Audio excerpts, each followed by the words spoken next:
Okay, hello everyone. My name is David Stark. I'm a indie game developer from Zurich, and today I want to talk to you a bit about procedural map generation in my game Airships Conquer the Skies. So the plan of the talk is that I'm going to talk you through all of the steps that the game uses to generate maps, and along the way we'll find some hopefully interesting techniques that I used. So first, a brief intro about what the game is. It's a steampunk strategy game where you build airships and you fight with them against other players, against monsters and so on, and you conquer the world with the airships. It's a 2D game. It was actually written in Java. And I started developing it a decade ago. um, but it's done pretty well. It sold like 170,000 copies. It's got good reviews on Steam, so I can't complain too much about that. And yeah, so it looks like this. This is how you design a ship. So it's a 2D side-on view. It's inspired by Worms in that regard. And you can see there all of the different modules on the left, where you can select modules and you can put together your airship out of these modules and paint it and decorate it, and try and find an effective design with all of these different modules, and then you can fight with it against other ships and so on. So here you can see like a fight between two ships, and there's some little people jumping over with grappling hooks to board the other ship and so on and so on. And that's sort of the core of the game, maybe the thing which I worked on first. But then it also developed a bigger world conquest mode where you use your airships to then conquer a map, which started out pretty basic and has since evolved into kind of a grand strategy game. And so yeah, what I want to talk about today is how do you get one of those maps. So specifically, we'll be going through generating this map step by step. This is not quite the whole map. It's about half of a small game map. And the aim with this map generation really is to make a map that is readable and looks nice and is fun to play. And sometimes these things are a bit in tension with each other. And actually, it's very much like the tension with map making in the real world you have as well. You have to choose what to add and what to exclude when you're drawing a map. You can't put all the information there because it makes it illegible. So you're always going to pick certain features to leave out. And yeah, here, of course, we want to have a good gameplay experience on the map. So it needs to look vaguely realistic, but it also needs to be actually fun to play. And it has to do this reliably every time, like each map it generates. Each game should be reasonably fun to play. It can't just fail horribly half the time. So yeah, I'm just going to step you through each part of the generation. So start out with a height map. So the map is actually grid-based. It's also vector-based. It's kind of a mixture. In terms of the semantics of the game, it's completely grid-based. You just have tiles. In terms of the display, it's vector-based because that looks more like kind of a 18th, 19th century map that's much more fitting for the setting of the game. Of course, I could have rendered it like with a kind of classic grid-type map, but I wanted it to look a bit different and less gamey. But still, it is really a grid, and so I use perlin noise to generate values for how high up each tile is. And so perlin noise, in case you don't know what that is, it's a random function. You give it a coordinate in 2D or 3D space, and you get to like a number between, I think, 0 and 1 or -1 and 1. And the thing is that if you ask it for the number for a coordinate that's really close, it's going to give you a similar number. So it's smooth in this 3D space. It's not completely random.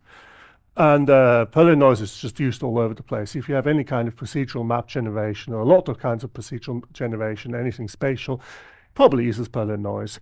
Minecraft is like the most famous game that uses perlin noise for all of its map generation. And so here I'm adding about 3 channels of perlin noise with different scaling to get kind of features at different scales to get this basic height map.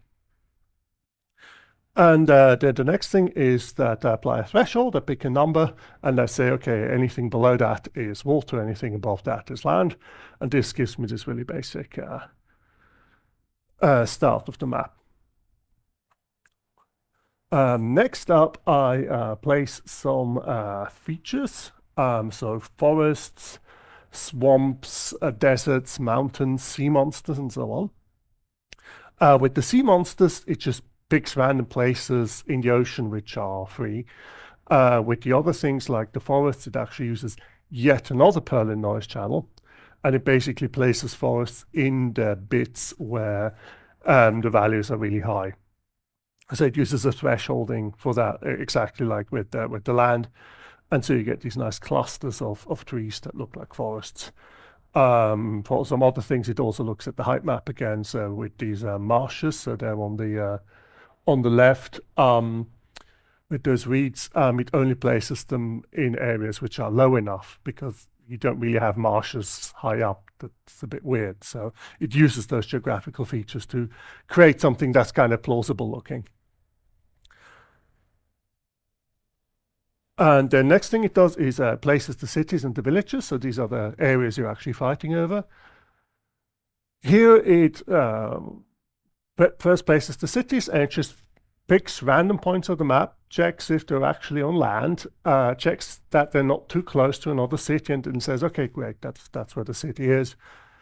If we can't find anything, it sort of relaxes its standards and allows for the cities to be closer and closer, but it tries to get them as spread out as possible. Oh, and the other thing it does is that if a city is almost next to the coast, it moves it to the coast, because that makes more sense. And then in the second pass, it adds all of the towns. Each city gets 2 subsidiary towns, and it again pretty much just throws darts at the map until it finds a location that makes sense. Random numbers are cheap. Checking whether this is correct is cheap. Again, it just relaxes its standards more. So sooner or later, this terminates, ideally produces a nice layout. Sometimes you get things a bit crowded together, but it's okay. And so you have this nicely spaced, maybe even unrealistically spaced group of cities and villages, which you can clearly identify.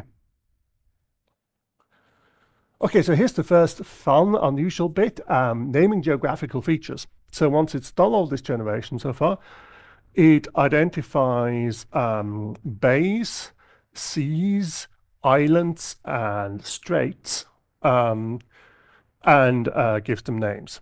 So a strait, for context, is a narrow sea passage. So it's a narrow passage between 2 bits of land, and there at the kind of bottom, slightly to the right, you can see one, the passage of bones, which is between this island and this land.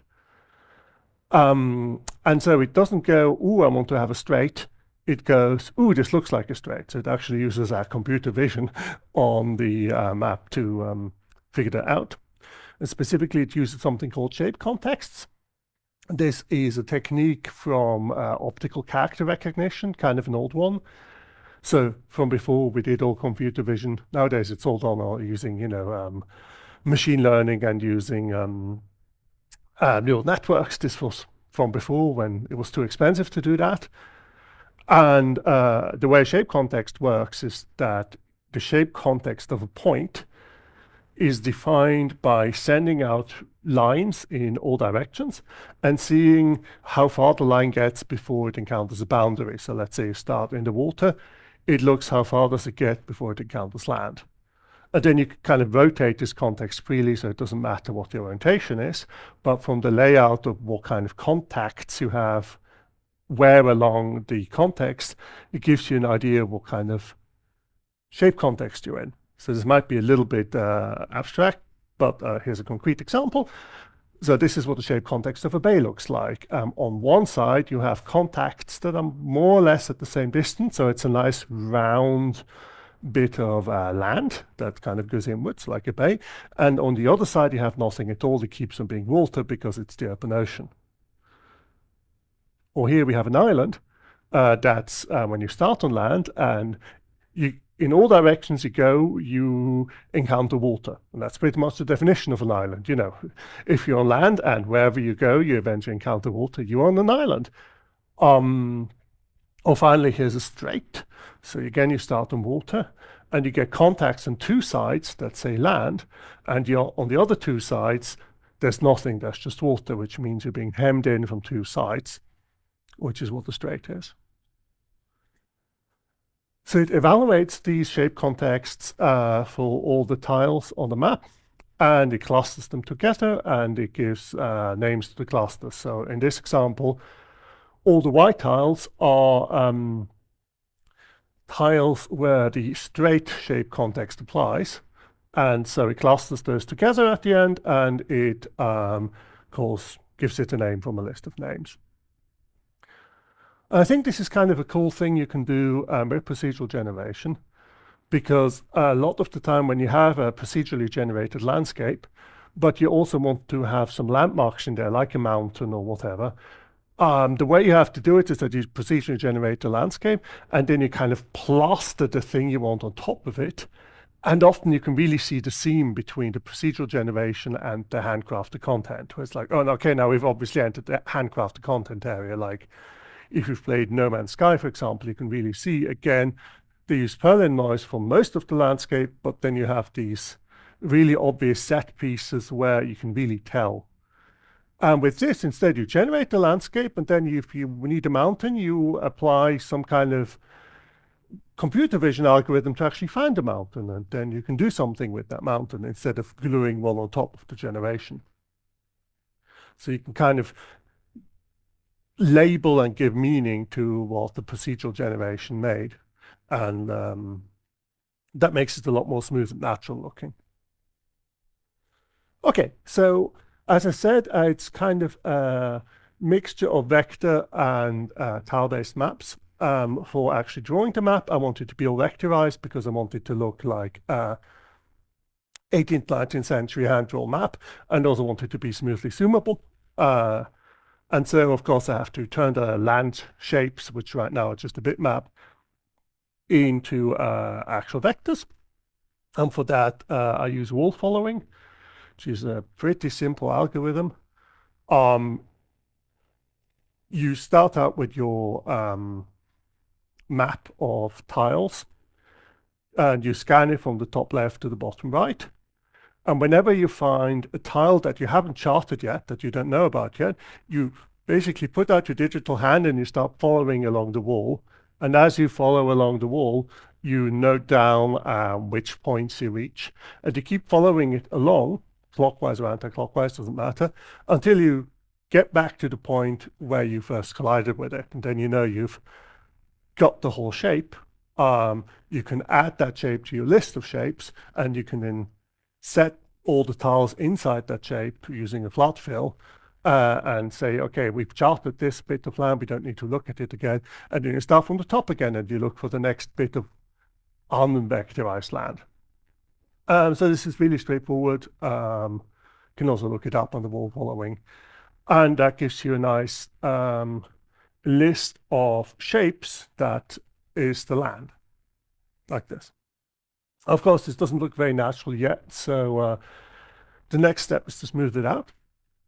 So we take those vectors, those list of points, and smooth them out, which basically means averaging their position, also adding some extra points so it looks a bit more smoothly, and then we just average out their position. Concretely, this works like this. Here for a given point, so here at the top, the green one, you add together like 40% of that point's position, 20% of the neighboring ones, 10% of the ones which are further out. And you do that for each point, and you end up with something that's smoother and rounder. This is exactly the same as blurring. It's just blurring in one dimension rather than two. But this is a blur kernel. Depending on how many points you have and exactly what you want to do, you might have to adjust what that weighting looks like, how far away you look at the points, how strong you want to do that. But that's just something you have to fiddle with and figure out the right numbers. And then you end up with this, which is like a kind of a hand-drawn map look. Actually, I do slightly more than this. I smooth, then I randomize the position slightly, and then I smooth again. The idea being that it creates a bit of a more natural look.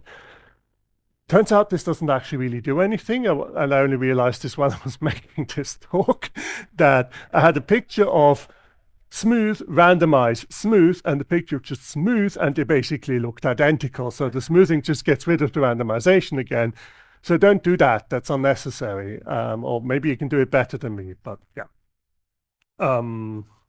And this also always shrinks things a bit. So the one slight problem is that here, if you look at top left, where it says Delusion Bay, you have like a 2-tile island, and it's like properly there. And then after I smooth it out, it shrunk into kind of nothingness. That's not great, but it's okay. It's just a really small island now. And the other thing this doesn't handle at all is lakes. So if there's a depression somewhere where it would be a lake or an interior sea, I just fill those in, because it would have to be more clever than that. I don't care enough.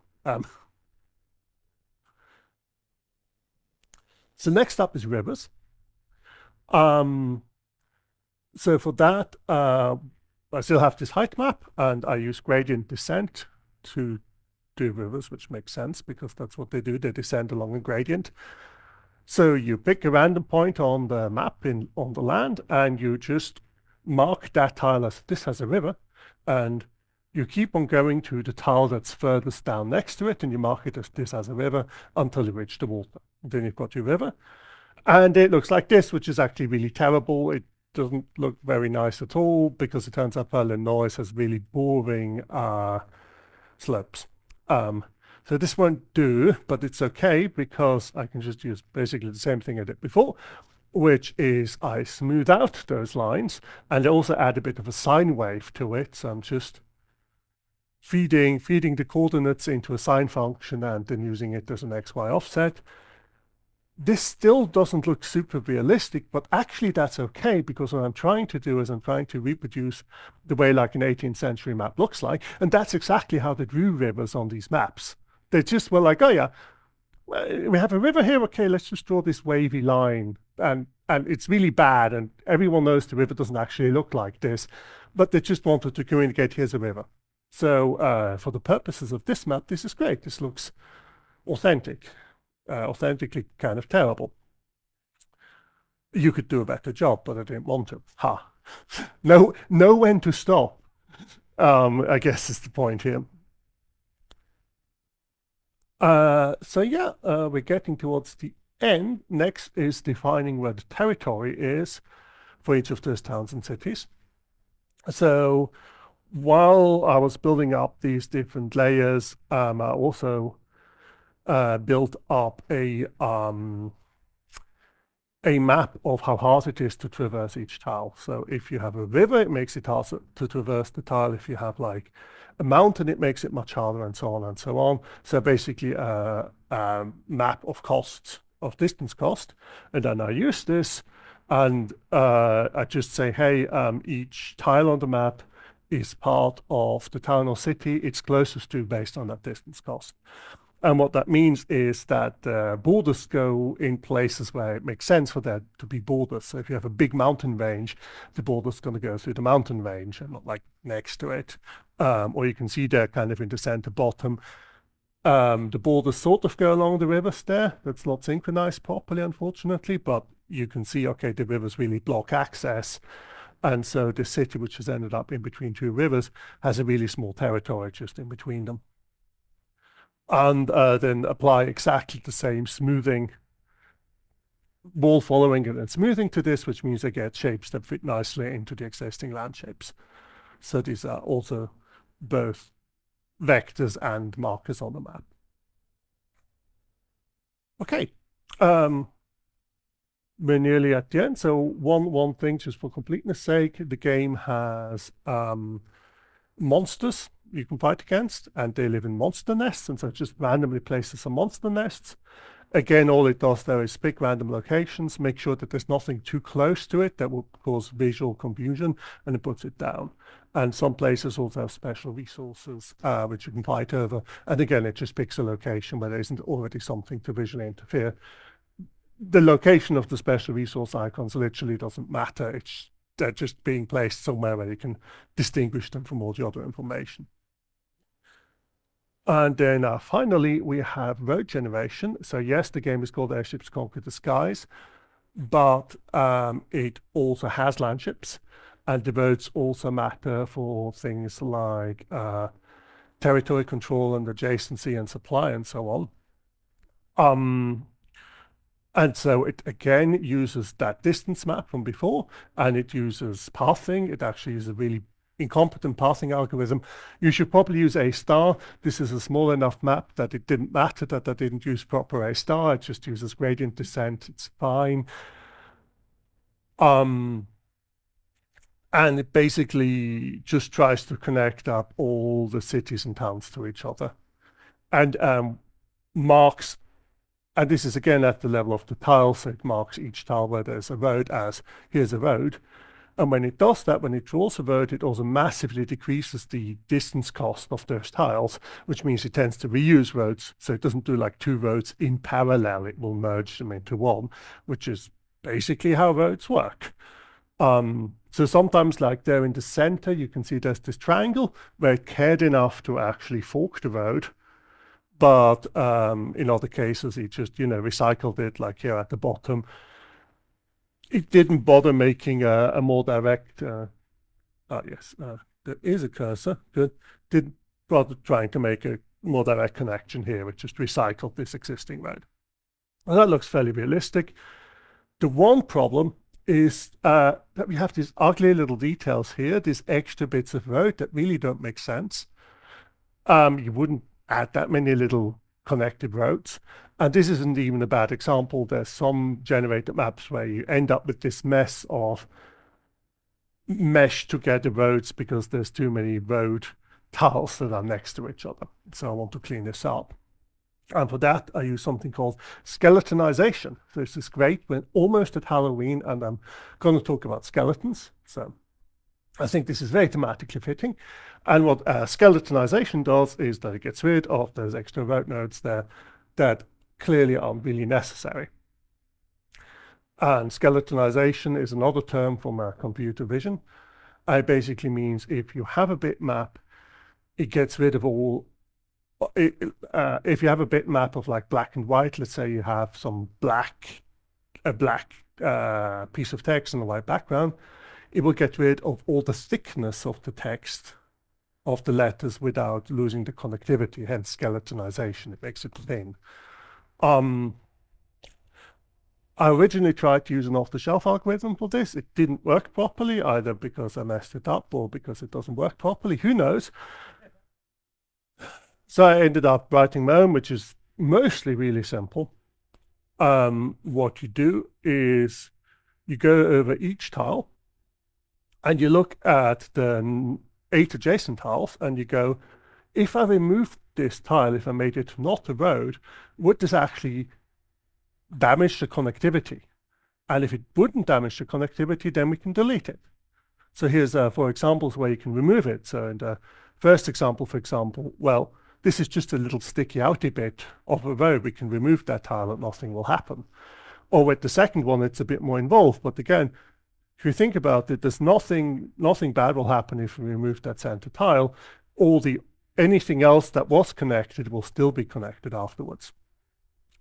And you just do this repeatedly. You go over the map, you delete everything that you know you can remove, and you do it again and again until you've gone over the map once and weren't able to delete anything, and then you fully skeletonize things. And the way I implemented this was I just went through all the possible shapes and wrote out a list of the scenarios where it needed to be deleted. There's about 20 of them. Put those into a text file and then wrote a bit of code to like rotate and mirror these, so I didn't have to write down all the rotations and mirrorings. And it's actually really fast because it's just checking some bit values. So even though it sounds like a lot of work, a lot of visiting stuff, it goes extremely quickly. Unfortunately, this doesn't quite work. So here's another map after applying skeletonization, and you can see all this stuff here that's clearly completely unnecessary. You don't actually need all of these roads. What's happening there is that you have a chessboard pattern of roads. Alternate offset tiles are marked as roads. And if you just look at the adjacent tiles, it looks like, oh, we need this tile. So as an example here, here on the left, it looks like, well, we really need this tile, it's connecting up all these things. But then if you look at the wider context, you see that it's part of this chessboard pattern, and actually we don't need it. So for this, as ugly as it is, I just had to put in a single special case where after it does all the normal checks, it checks, oh, are we in this chessboard situation? Are we in this stage? Okay, then delete the word after all. So it's a beautiful, elegant algorithm, except for this big if statement in the middle of it, where it just hand checks something. But once you do that, you get the fully skeletonized roads. And then finally, again, I applied the same smoothing thing I've used a bunch of times before. I add some extra points and I average out the points so it looks more natural.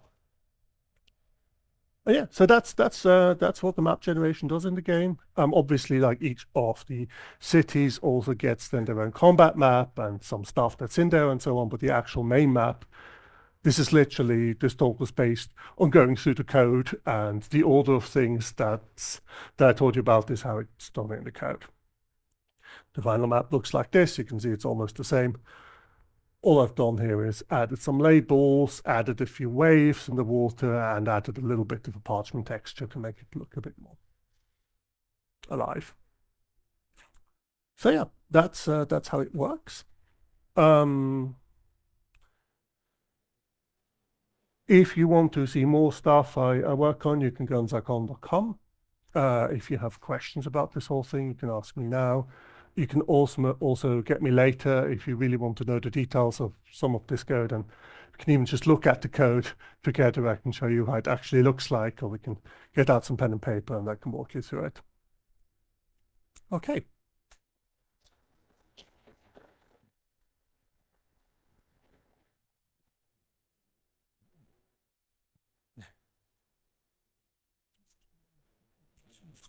Merci. Thank you very much.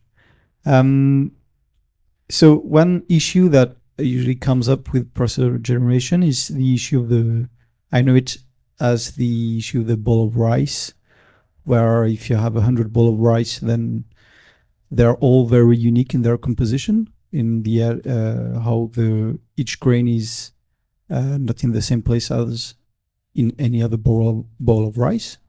So they all actually look the same, and it's also a waste of perfectly good rice. But how did you manage through your iterations of this algorithm to have the maps feel a bit unique, or have enough unique features that it don't seem just copy pasted from a random like a random ball of rice? That's a good question. It's definitely a problem that any kind of map generation, including this game, can struggle with. One thing I did was with these specials I put in, that kind of helps a bit, because yeah, otherwise you start out and you're like, well, okay, here's a bunch of neighboring nations. Should I attack this one? Should I not? It all feels kind of the same in all directions. And so I've been concentrating a lot on then actually making a difference in terms of, well, what resources do they have and what personalities do they have and what relationships will they have, so that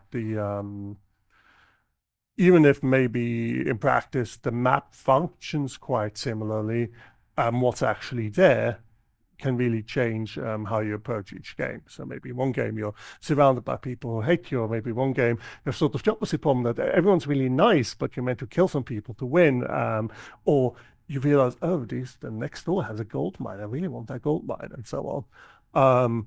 So I think you can do things like that. You can, on top of the procedural generation, you can add more hand-authored content that imbues the landscape with sort of values that the human being connects with, rather than just, yeah, otherwise you just, I mean, like if you played like Minecraft a lot or whatever, it looks really cool, but eventually you're like, okay, yeah, it's another hill with another bunch of trees on, and it loses its charm a bit.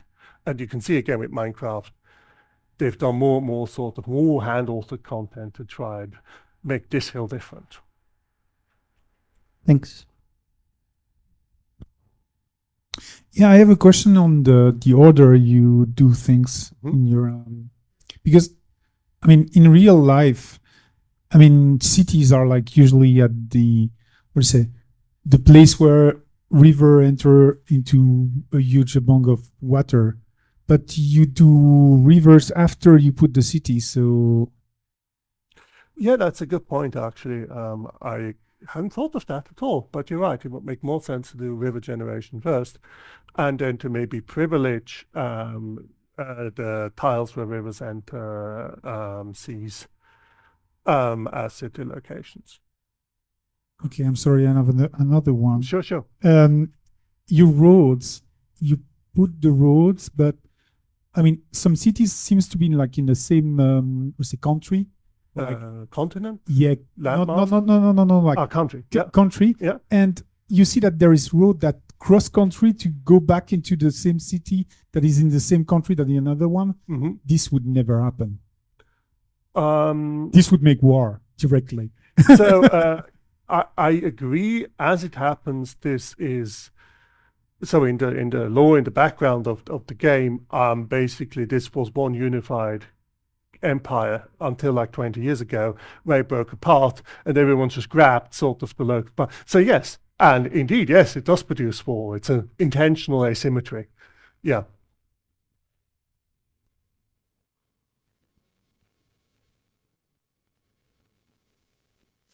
Thank you for the talk. I thought it was very interesting how you like detect features and then label them. I'm wondering, do you do something special for name generation, like city names, for example? Do you have a long list of names, or do you generate some from parts, maybe? It's literally just a long list. It's okay. just like Okay. 60 city names, and like for each kind of feature, each feature has like just came up with 20 names for mountain ranges, you know. Got it. Okay.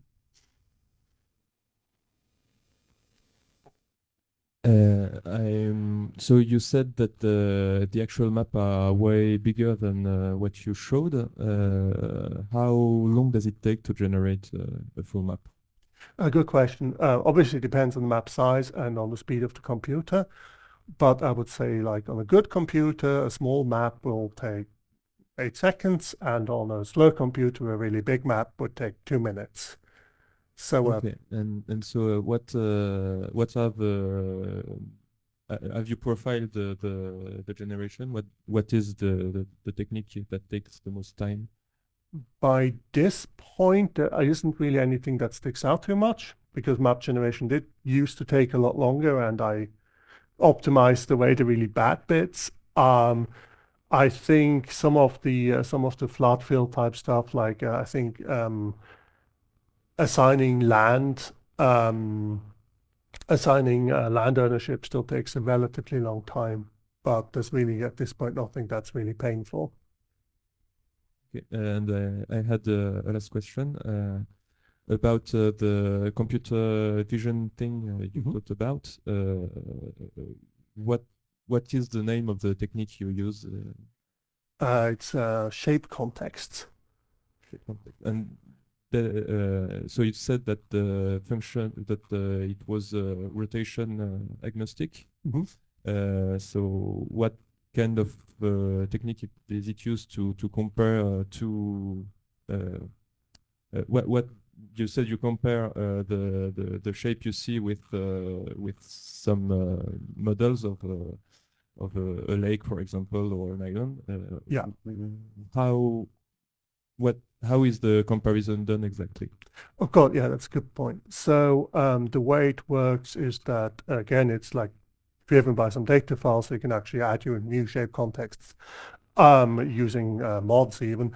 And the way it does it is that it basically goes, okay, it defines alternating regions of contacts and not contacts.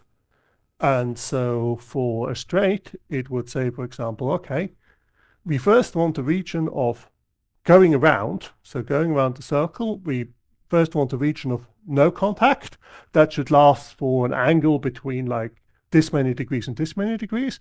And then we want some contacts for within that set of angles, and then some not contacts again, and then finally some contacts again before we go all the way around. Okay, so actually the distance where the ray stops finds an obstacle is not really relevant. I think you only calculate depending on if there is something or not.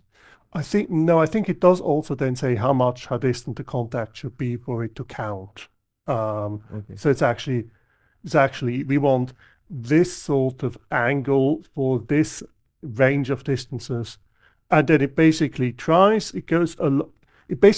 out all possible starting points. So it starts at 0 degrees and sees if we can make it work with that shape, and if not, it goes all over, and it just goes around all the possible angle offsets and see if it can match it to that template, like for example the straight template. And if it works with any of those, then it says, yeah, okay, this is matches for straight.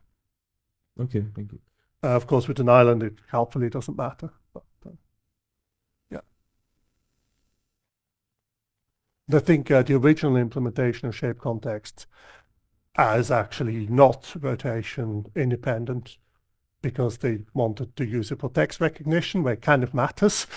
But yeah, you can just make it rotation independent by trying out all the different starting rotations and see if any fit.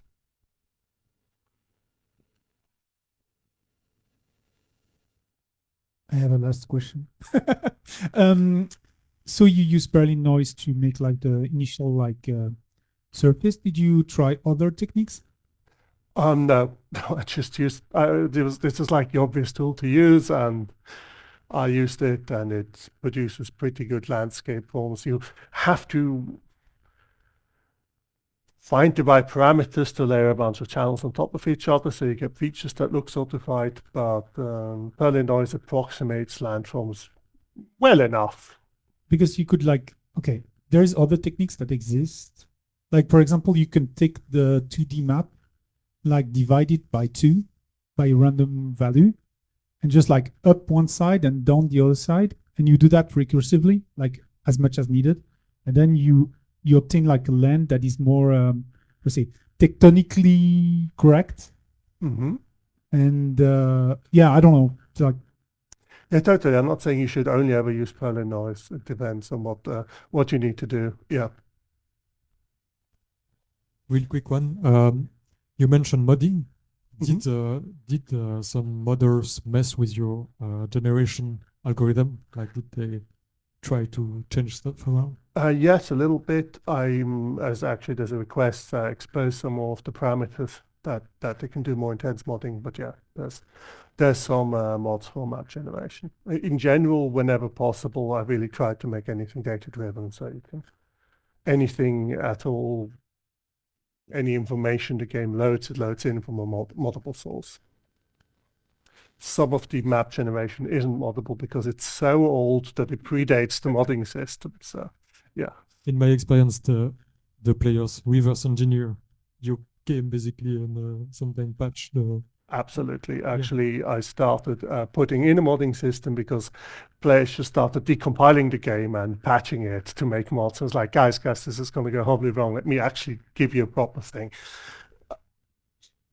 Nice. Because yeah, if you do that, the problem is it's all really nice, and then the game updates and all the mods break. Yeah, no, totally. Good job on making a proper system.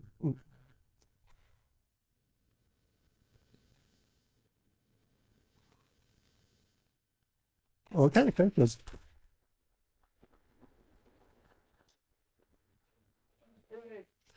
Lunch.